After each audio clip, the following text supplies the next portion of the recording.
Hello everyone, मैं हूं अनुराधा, ए health care professional और आप देख रहे हैं अनुराधा केयर चैनल। अगर आप अभी प्रेगनेंसी के लिए प्लानिंग कर रहे हैं और कंसीव करने की तैयारी में हैं तो आपको इम्प्लांटेशन टर्म ज़रूर मालूम होगा। इम्प्लांटेशन यानी कि जब एक महिला का एग उनके पार्टनर के स्पर्म के साथ मिलकर एक जाइगोट बनता है और वो जाइगोट जाकर यूटेरस यानी कि बच्चेदानी के दीवार या फिर वॉल में चिपकता है। जब वो फर्टिलाइज्ड एम्ब्रियो यूटेरस के वॉल में चिपकता है तो उसको हम कंसेप्शन बोलते हैं। चिपकने के समय वो यूटेरस को वॉल को थोड़ा बहुत खुरेदता है, सो उसके वजह से एक महिला को हल्का फुल्का स्पॉटिंग जिसका कि कलर ब्राउन या फिर पिंकिश वैसा महसूस हो सकता है। इसके साथ साथ आपको थोड़ा बहुत क्रैम्प्स जो कि पेट के निचले हिस्से में होता है वो भी महसूस हो सकता है, जिसको कि हम इम्प्लांटेशन ब्लीडिंग और इम्प्लांटेशन क्रैम्पिंग बोलते हैं।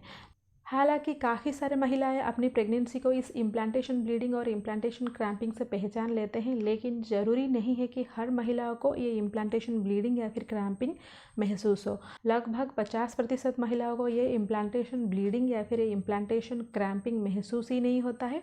अगर महसूस होता भी है तो वो डिफ्रेंशिएट ही नहीं कर पाते हैं कि ये पीरियड था या फिर इम्प्लांटेशन ब्लीडिंग था। हालांकि इसके बारे में मैंने बहुत सारे वीडियोज़ बनाए हैं, लेकिन आज के इस वीडियो में हम जानेंगे कि अगर आप इम्प्लांटेशन ब्लीडिंग को नोटिस नहीं कर पा रहे हैं या फिर आप इम्प्लांटेशन क्रैम्पिंग को फील नहीं कर पा रहे हैं तो आप अपनी प्रेगनेंसी को कैसे डिटेक्ट कर सकते हैं।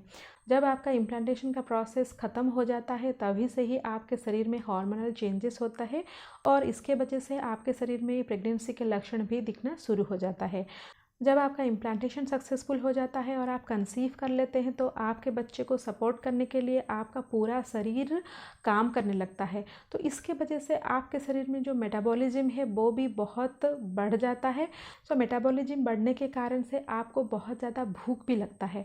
सो यहाँ पर मैं आपको ये नहीं बता रही हूँ कि जब आपका प्रेगनेंसी ठहर जाता है तो आपको कुछ खाने को दिल करता है, कुछ क्रेविंग्स होता है, ऐसा बिल्कुल भी नहीं है, लेकिन अचानक से ही आपका भूख बढ़ जाता है। सो अगर बिना कुछ कारण से ही ओवुलेशन के 1 हफ्ते के बाद आपका भूख अचानक बढ़ जाता है तो हो सकता है कि आपका इम्प्लांटेशन सक्सेसफुल हो गया है और आपने कंसीव कर लिए हैं। भूख बढ़ जाने के अलावा भी आपको बहुत सारे सिम्टम्स नज़र आते हैं, जैसे कि आपको नॉजियासियस फूल हो सकता है, आपको ब्लोटिंग फील हो सकता है क्योंकि अभी आपके शरीर में प्रेगनेंसी हार्मोन है, प्रोजेस्टेरोन बहुत ज़्यादा अमाउंट में होता है। आपके ब्रेस्ट में टेंडरनेस हो जाता है, आपका जो ब्रेस्ट है उसमें सोरनेस आ जाता है, आपका एरियोला का पार्ट वो भी डार्क हो जाता है, आपको मूड स्विंग्स भी होता है और आपको थकान बहुत ज़्यादा लगता है। इसके अलावा आपको हेडेक भी बहुत आने लगता है, आपको नींद भी थोड़ा बहुत कम होने लगेगा।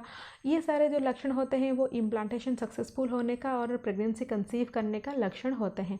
जनरली ये जो लक्षण होते हैं आपके जो लास्ट पीरियड होता है उसका 4 वीक पर ही आपको नज़र आ सकते हैं, क्योंकि 3rd वीक में एंडिंग में और 4th वीक में ही आपका कंसेप्शन का प्रोसेस होता है। इसके अलावा और जो एक नोटिसेबल साइन होता है प्रेगनेंसी कंसीव करने का वो है बेसल बॉडी टेम्परेचर। अगर आप अपना बेसल बॉडी टेम्परेचर हर दिन रिकॉर्ड करते हैं तो इससे भी आप पता लगा सकते हैं कि आपने कंसीव किया है या फिर नहीं, क्योंकि आपका जो बेसल बॉडी टेम्परेचर होता है वो ओवुलेशन के बिफोर लो रहता है। जब आपका ओवुलेशन होता है उस दिन फिर उस आसपास दिन वो थोड़ा हाई रहता है, फिर उसके बाद वो डिक्रीज होना शुरू हो जाता है।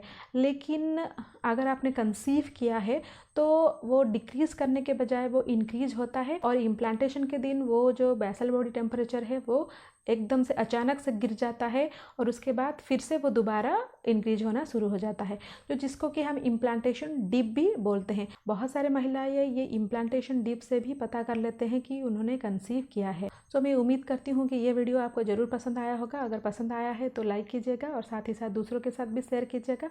सो और एक नई इन्फॉर्मेटिव वीडियो के साथ फिर मिलती हूँ, तब तक के लिए stay healthy and stay happy.